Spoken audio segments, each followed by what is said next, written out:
Hello friends, तर स्वागत आहे आपलं या यूट्यूब चॅनलवरती। मित्रांनो, चॅनलवर नवीन असाल तर चॅनलला सबस्क्राईब नक्की करा व अशाच नवनवीन अपडेट्स पाहत राहा। तर आजच्या भागामध्ये आपल्याला असं दिसतंय की भाऊचा जीव आता जाणार आहे। तेवढ्यातच त्यांचा जावई म्हणजेच धैर्य येऊन त्यांना वाचवत आहे।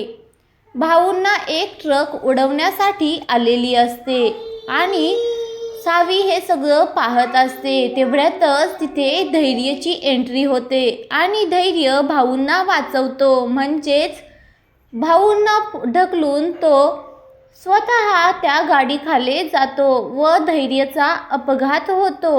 लगेचच सावी हे पाहून खूपच घाबरलेली असते। भाऊंना व्यवस्थित पाहून सावीचा थोडासा जीवात जीव येतो, पण इकडे धैर्याला खूपच लागलेलं असतं। तेवढ्यातच ती तिकडे पळत जाते आणि धैर्याला उचलते। धैर्याच्या डोक्याखालून खूपच रक्त वाहत होतं, त्याचं डोकं खूपच फुटलं होतं आणि आता सावी लगेचच धैर्याला हॉस्पिटलमध्ये नेते।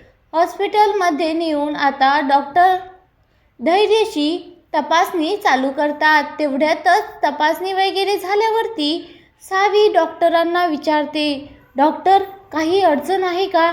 धैर्य बरे होतील ना लवकर? त्यांना काही होणार तर नाही ना?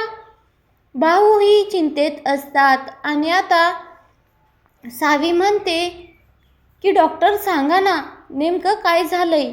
धैर्य ठीक आहेत ना? डॉक्टर सांगू लागतात की धैर्य बरे होतील आणि त्यांची स्थिती खूप चांगली आहे, त्यामुळे ते लवकरच बरे होतील। पण त्यांची विचारणा, समजूतदारपणा व यामागील त्यांना काहीही आठवणार नाही किंवा आठवेल आणि त्यांची सावी आता खूपच काळजीमध्ये असते व घाबरलेली असते आणि विचारही करत असते, जर धैर्याला इथून मागे काय झालं आहे हे सगळं आठवलं नाही तर काय होईल? पण आता पाहूयात। धैर्याची मनस्थिती आता परत येणार आहे आणि सावीविषयीच तो बोलणार आहे। कायम तो आता सावीला साथ देणार आहे आणि सावीच्या विचारातच गुंतून जाणार आहे। सावी आता मुजुमदार घराण्यातून सुटेल का? धैर्य व सावीचं प्रेम पुन्हा जागं होईल का? मुजुमदार फॅमिली पुन्हा धैर्य व सावीला वेगळं करेल का?